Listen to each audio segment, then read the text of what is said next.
It's no secret that Airsoft is changing. Welcome back to the Port City Podcast. Today we're discussing where we think Airsoft is heading in the near future.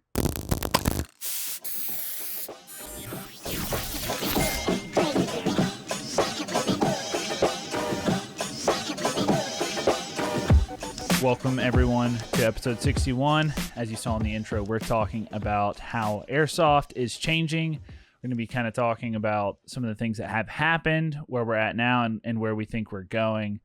It makes sense. Everything changes. Everything evolves. Airsoft, bless you. Thank you. Airsoft is a fairly new... everyone always says it's a fairly new industry. It's kind of been around for a while. It's been around for a long time. It's just taken a long time to get like recognition and become popular. And I think now more than ever, it is starting to, in some ways, I think outpace paintball. We've seen some stuff talking about the popularity player base wise. And I think one thing paintball just has going for it is any field that you go to that is a paintball field has rentals.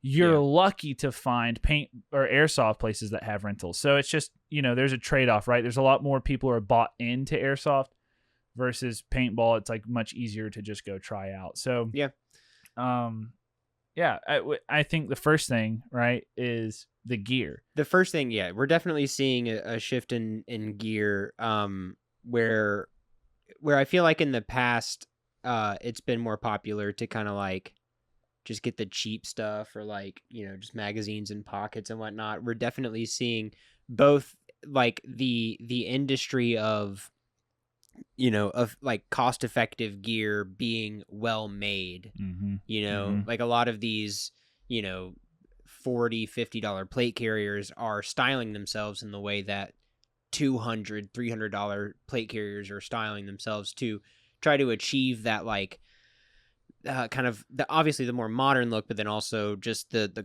quality, that illusion of quality. I think some of the qualities is getting better. There is. I mean, you and I, we own a bunch of like $30 rigs, like $30 to $40 rigs that are good, dude. Yeah, I mean, definitely, I would not deploy with these, right? I would not want to get into a real firefight with this stuff. They're not meant for military use, no, but for running around the field on a Saturday, like I say, home defense, even like emergency gear stuff. I see a lot of guys in the there's that weird in between world where it's like it's not military, but it's not just regular civilian like conceal carry. It's like these guys who, and I don't want to say preppers because there's a certain connotation with that, but like people who are like the Dirty Civilian YouTube channel and like people who watch that, there is some like budget options out there. Yeah. And I think a lot of companies are,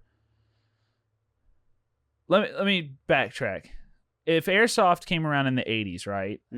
Think about in the 90s, what type of gear was available. Right. That's a totally different world than where we're at now. Yeah. Even the early 2000s, we started to see a shift. You think about like early 2000s, the Marine Corps, like the big heavy vest with the side plates and everything. And that's still used. That type of stuff is still used. But then you kind of transition to these lightweight, compact rigs where people are just they're ditching the side plates. They're going for minimal stuff. And then they're running a battle belt, right? And they're still carrying around 12 mags or whatever, but it's like you're not really going with a full combat load of gear.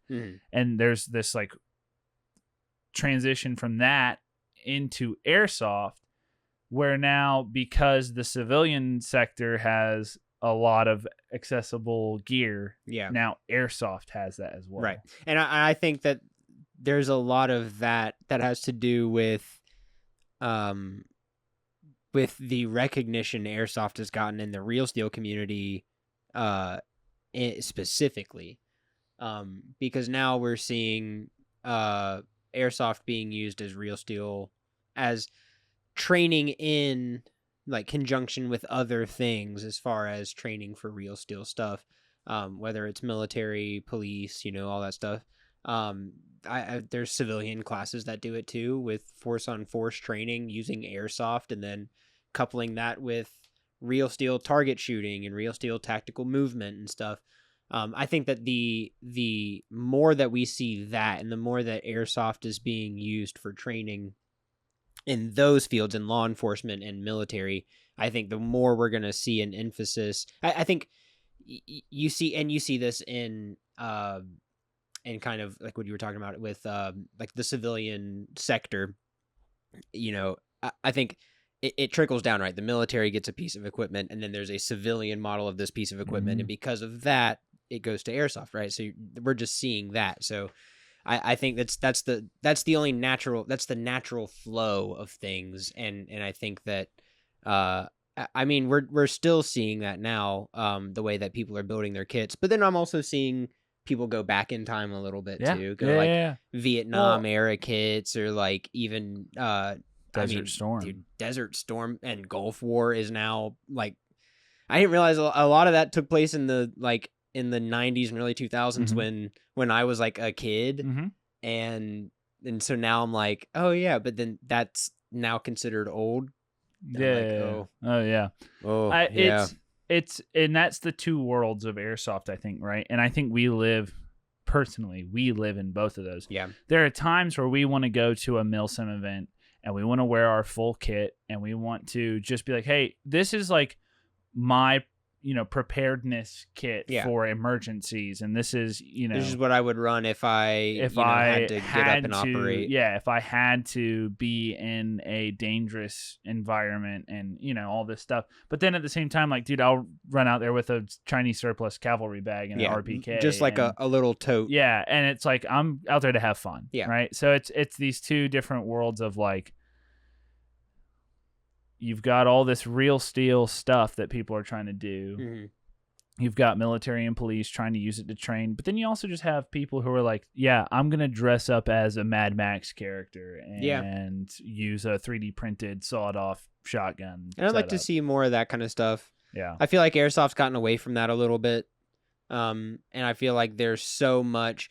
I mean, there's a lot of pop culture, like movies and video games and stuff, where realism is kind of bleeding into that, where like Resident Evil characters are wearing tactical gear and like nods and running like realistic looking platforms and stuff. So like, to say there's so many cool characters now that you could emulate in airsoft, you're going to end up with a lot of the same stuff too. Yeah. So, but I feel like getting back to that, like unique character builds and stuff, like a wizard staff that shoots BBs, that's fun. That's cool. I like seeing that stuff. So, and we, I think one of the big things, the number one thing for me is like with the airsoft blasters or replicas, some people call them. We've never, I don't think, ever really explained why we call them blasters. No, YouTube doesn't like the other word mostly. The G word. G word. Replicas just sounds kind of not as yummy to me. Right. Replica feels, because it is a toy. Yeah. Like it is. Yeah. So, I mean, Nerf calls them blasters. Right. I think that's part, But what's different? We see them, a lot of these new builds coming out from these companies are all what's happening, what's new, what's the modern thing, which is great, dude. That's awesome. Having access to that is awesome. I'd love to see more, reliable BARs, and M16s, and Mosin Nagant, like I want to see more reliable old equipment so that you can build these kits, and that opens up the door to more events and stuff, absolutely. Stuff like that. And I think that a lot of that, we have those replicas, they're just not as reliable as they should be, or at least performance wise. And a lot of the time the places that those replicas are being used, because I would say that those are replicas, right? I would call it a BAR replica, especially if it's full metal and actually weighs 20 pounds like a real one. But a lot of the times that those are being used, it's in World War II recreations and stuff like that, where you don't really need to be accurate because the person is just going to fall down. You're not even probably shooting airsoft BBs at that point. Well, and I think my thing is I'd love to see a actual airsoft, I think they do them. They're just few and far between. Yeah. And again, like the stuff that you have that you can use, if it's good and functions well, it costs crazy amounts of money, and if it's cost effective, then it's absolute garbage. So you got to pick your poison there. And then on top of that, I mean, in all honesty, finding the pieces of kit, if you're going World War II, I feel like it's a little bit more difficult. But I feel like finding the pieces of kit isn't that hard. It's usually military surplus, but yeah, I would love to see more of that kind of stuff, like more Cold War era weapons, like Galils and whatnot. Yeah, I'd love that. I think Oh, I learned something. Why? Do you know why that's called a Galil? No. And not named after the dude? No. So the AK is the Kalashnikov. Yeah. Kalashnikov. K is Kalashnikov, right? This dude's name was Balashnikov. So they couldn't call it that. Well, they couldn't do that. That's interesting. I think part of it too is there's like there's a trade-off, right? So we're getting these new modern blasters, but with that, I strongly feel that the AEGs specifically, the market for those today versus think 8 years ago. Yeah. Think about our first time going to Rev, what we had access to. Right. Versus today. Yeah. You go get, I mean, a budget blaster is a Lancer, and Lancer Gen 3s are some of the best stock blasters you can get on a budget. They are very competitive. Yeah. And they just announced Gen 4.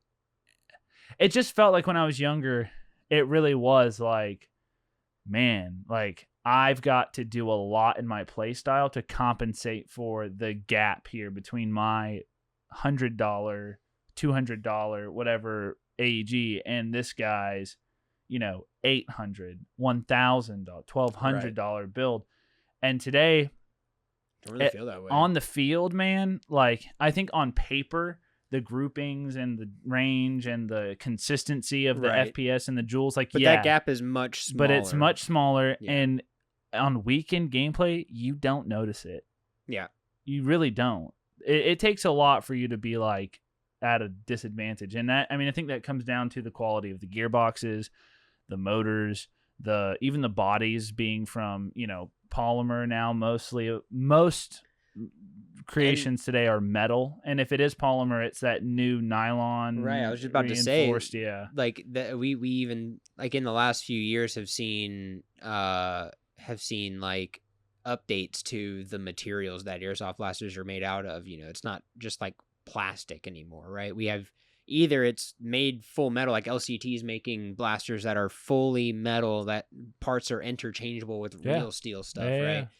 But then we're also seeing a lot of these like Lancer and whatnot who make these cost-effective blasters using this like nylon polymer blend, and it's no longer even just stronger than what polymer mold was, injection plastic. Yeah, even the older Lancers were like very malleable. Don't fall on them.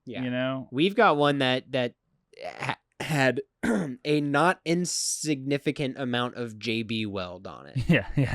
That didn't work. And Gorilla Tape and glue and all of it. Screws and ancient ties. seals and runes to, And that thing ran for years. It certainly the did. body was trash. I think it ran up until we decided to give up. We scrapped it for parts for a different blaster. Yeah.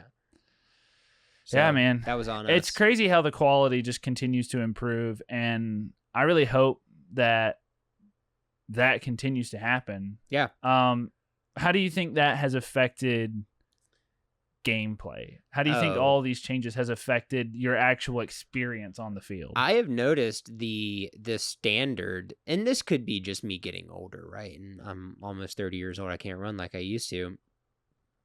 But I feel like the level of skill that you kind of need to get to, like once you're like, I'm having fun, but I want to get better. Like I want to improve. Like you gotta sweat a little bit. You have to be able to move, and you have to be able to like react and snap. Everything's more accurate. Everything is way more accurate, and the BBs fire the way faster. Speed at which they travel to you is much faster now. So you don't have time. You don't have a full 3 seconds of watching the BB come at you to. Yeah. You gotta like. I do. You have to hit the deck. I do feel strongly that it has been a contributing factor to our feeling like maybe we're not like good anymore, you know? Oh, and I mean, like yes, that very much so. And I'm again like my knees hurt. Yeah. You know? I used to do like, you know, if someone threw a grenade into a room, I'd like dive out the window and roll. You know, I'm not doing that anymore. If a grenade, dive out the second floor window of castle and roll. Well, I'm not saying that. Like okay, here's an example. One time I was playing at Big Lake in Minnesota, and I was in one of the trenches, and there was a point where they converged. So I'm here, and I know there's someone over here, and a grenade comes up over into my trench, and Ukraine moment. I like drop my rifle and reach up and vault over up into no man's land and roll into the next trench your over. SSG-24. No, this was before that. And draw my pistol and get into a fight like that. And I was like, now thinking about it now, it's like there's no way. Yeah, I'm picking that thing up and tossing it. That is why, and I'll say this: that is why in every sci-fi and whatever media where it's super soldiers and it's a secret, you know, super soldier program, they're always grabbing little kids because they are made of rubber. They're made of rubber and can do anything. Yeah. And if you get them young enough. Maybe we should. Then you can. It's like when Disney grows the fruits inside of the little boxes that make it look like Mickey. Yeah. That's what they do to kids in sci-fi. In Spartan. You ever watch Ender's Game, dude? You ever play Halo? I think John, the Chief, Mr. Chief. Mr.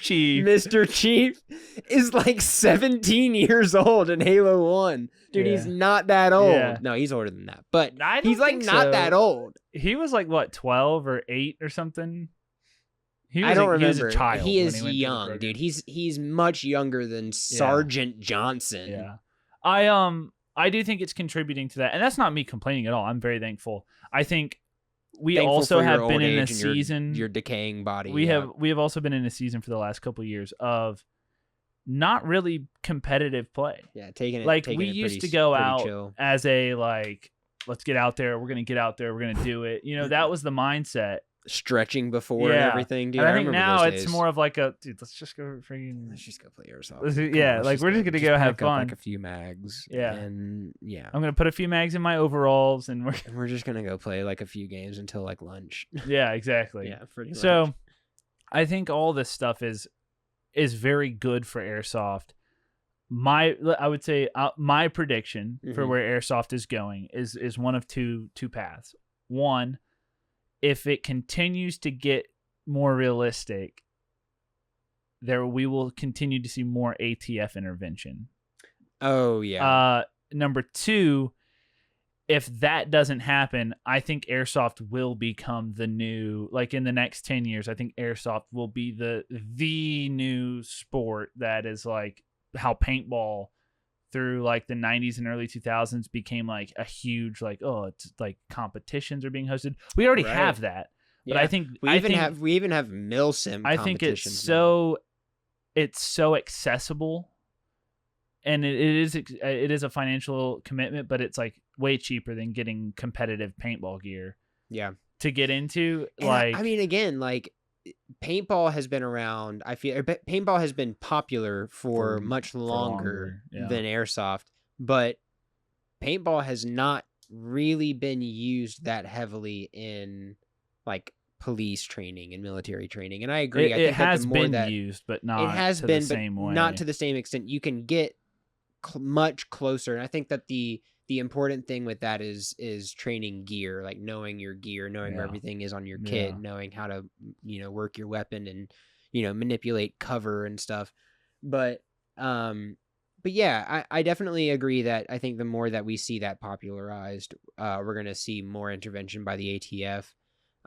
Which us, dude, huge fans. Yeah, huge. We are of them. But yeah, and that's not cool. So I think if that ends up happening, what we might start seeing then is a shift to like everything looking weird, sci-fi kind of, and then hey, and then we get what we wanted that we said earlier is everything looking like wizard staffs and like energy sword. It's a Halo energy sword, but it shoots BBs out of it. I want both. No. You have to have this now because the ATF came in and they, saw a dog and we know what happens. And then they said no more airsoft guns, that blasters that look real. There it is. Dude. I said we it. Lost. No one's lost. Gonna see no it now. No one's gonna see this video. Dang it, dude. It's always me. It usually is. Just get passionate. Well, I think the most important thing above all of this. Yeah. Oh yeah. Go play Airsoft. Go play Airsoft. All right.